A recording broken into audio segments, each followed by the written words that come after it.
با نظر داشت اهمیت علم‌های دقیق و ریاضی، پیشوای معظم ملت محترم امام علی رحمان در پیام امسالینه خویش به مجلس عالی جمهوری تاجیکستان 20 ساله رشد آموزش فن‌های طبیعت شناسی دقیق و ریاضی برای سالهای 2020-2040 را پیشنهاد نمودند. سرور دولت تاکید کردند که راهبران و کارمندان ساحه معارف را ضرور است که در برابر چنین دستگیری‌های دولت و افراد وطن دوست سطح و صفت تعلیم را در هر یک مؤسسه تعلیمی در همه زینه‌های تحصیلات اینچنین قابلیت ایجادی آنها را تقویت بخشند و به تعلیم فن‌های طبیعت شناسی دقیق و ریاضی توجه بیشتر ظاهر نمایند. کرامت الله سعدالله استاد کافدره طبیعی و ریاضی و تربیت استتیکی دانشگاه مذکور اظهار داشت که آموزش اساسهای طبیعت شناسی معاصر را از باغچه کودکان شروع نموده در تمام زینه‌های تحصیلات باید به راه ماند.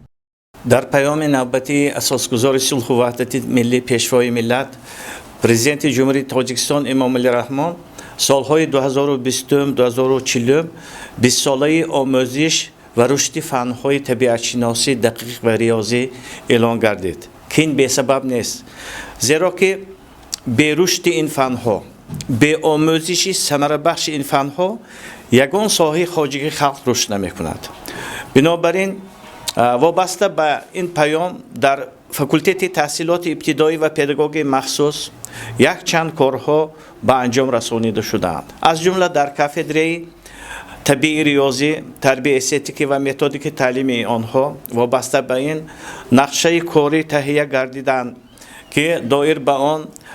نشر مقاله های علمی، دستورهای تعلیمی متدیک، کتاب‌های درسی به نقشه گرفته شدند. برای دوره سالهای 2020-2040 در این رویه ما باید نقشه و برنامه‌های تعلیمی را با در نظر داشت دستور راهنما و سازنده پیشوای معظم ملت با برتری دادن با آموزش فن‌های طبیعت شناسی دقیق و ریاضی کاملا نظری پوره نماییم، گفت کرامت الله سعدالله استاد کافدره طبیعی و ریاضی و تربیت استتیکی دانشگاه دولتی خوجند. آغاز از اویله،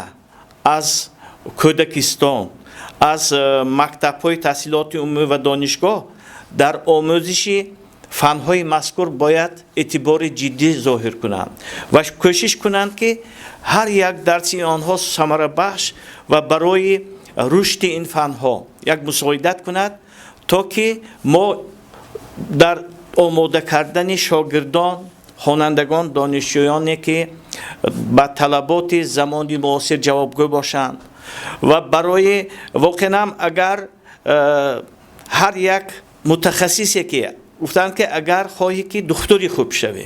اگر خواهی که ساختمانچی خوب، اقتصادچی خوب، صاحب کاری خوب، مهندسی خوب شوی، باید فن ریاضی را خوب دانی. در مورد توجه و آموزش فنها همچنین ما با ساکنان صحبت سری راهی گذرانیدیم. آنها به کدام فنها بیشتر توجه دارند؟ زبان مادری، ادبیات، جغرافیا، متماتیکا، زبان انگلیسی، تاریخ. هدف از 20 ساله رشد آموزش فن‌های طبیعت شناسی دقیق و ریاضی برای سالهای 2020-2040 رشد همه‌جانبه کشور تأمین جهانبینی علمی بوده. شهروندان ما را لازم است که اقلاً با کانسپسی‌های اساسی طبیعت شناسی معاصر شناسایی داشته باشند و با آموزش این قبیل علم‌ها توجه بیشتر ظاهر نمایند. خوانندگان، دانشجویان دایر از همه شرایط، امکانیت و سمت‌های موافق با آموزش این فن‌ها درک کنند تا که پگاه با استحصالات با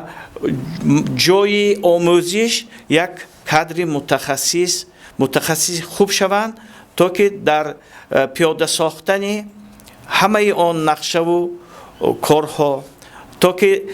در تربیت شاگردان، در بنیاد ساختمان ها و همه دیگر ساحه‌های خواجگی خلق باید